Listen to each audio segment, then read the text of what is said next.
මම YouTube wall එකේ post එකක් දැම්මා Villuda. එහෙම නැත්නම් velvet apple ගැන ඔයාලා දන්නවද කියලා. හැබැයි ඒකට 90%ක්ම කියලා තිබුණේ ඒ ගැන දන්නේ නැහැ. ඒ ගැන වීඩියෝ එකක් ඕන කියලා. ඒ නිසා අපි හිතුවා මේ ගැන වීඩියෝ එකක් ගේන්න. එහෙමනම් අපි අද බලමු මොනවද මේ Villuda. එහෙම නැත්නම් velvet apple කියන්නේ කියලා. වීඩියෝ එකට යන්න කලින් ඔයා සුන්දර ලෝකේ අපිව තාමත් subscribe කරලා නැත්නම් දැන්ම subscribe කරන්න. ඉදිරියෙන් තියෙන bell icon එකත් මතක ඇතුව click කරගෙන ගියොත් තමයි මේ වගේ වටිනා වීඩියෝස් අපි දාපු ගමන්ම ඔයාලට බලන්න පුළුවන් වෙන්නේ.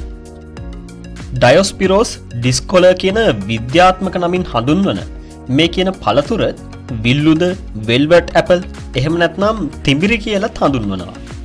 මේ ශාකය ද්විබීජපත්‍රි එහෙම නැත්නම් මුදුන් මුලක් සහිත ශාකයක්. Villuda කියන්නේ ඊටාම රසවත් පළතුරක්. මේ පළතුර කොච්චර රසවත් වුණත් මේක කන එක නම් ලේසි නැහැ. ඒකට හේතුව තමයි මේ ගෙඩිය වටේට හැදිලා තියෙන බූව සහිත ආරක්ෂක කවරය. මේ බූව ගෙඩිවල විතරක් නෙමෙයි ගහේ කොළවලත් තියෙනවා. මේ පළතුරේ රසවත් බව නිසාම මේ ගෙඩි කන්න වවුල්ලු, ලේන්නු, ගිරව් වගේ සත්තු මේ වෙනුවෙන් ආකර්ෂණය වෙනවා. මේ පළතුරට රතු දුඹුරු මිශ්‍ර පාටක් තමයි තියෙන්නේ. Villuda කන එක ඇපල් කනවා වගේ ලේසි නම් නැහැ. මොකද අපි කලින් කිව්ව බූව නිසා. අපේ රටේ නම් මේ බූව සම්පූර්ණයෙන්ම ඉවත් වෙන්න පොත්ත ඉවත් කරලායි කන්නේ. හැබැයි සමහර රටවල මේ පළතුර කන්නේ ගෙඩිය දෙකට පළලා හැන්දක් පාවිච්චි කරලා.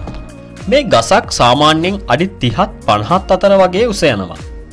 Villuda පැලයක් පැල කළොත් මේ ගසකින් පළදාව ගන්න නම් අවුරුදු 6කට වඩා කාලයක් යනවා. මේ ගස් වැඩි වශයෙන් හැදෙන්නේ තෙත් කලාපය කියලායි මට දැනගන්න ලැබුණේ. මේ ගසේ කඳත් හරි ශක්තිමත් එකක්. ඒක කළු පාටයි.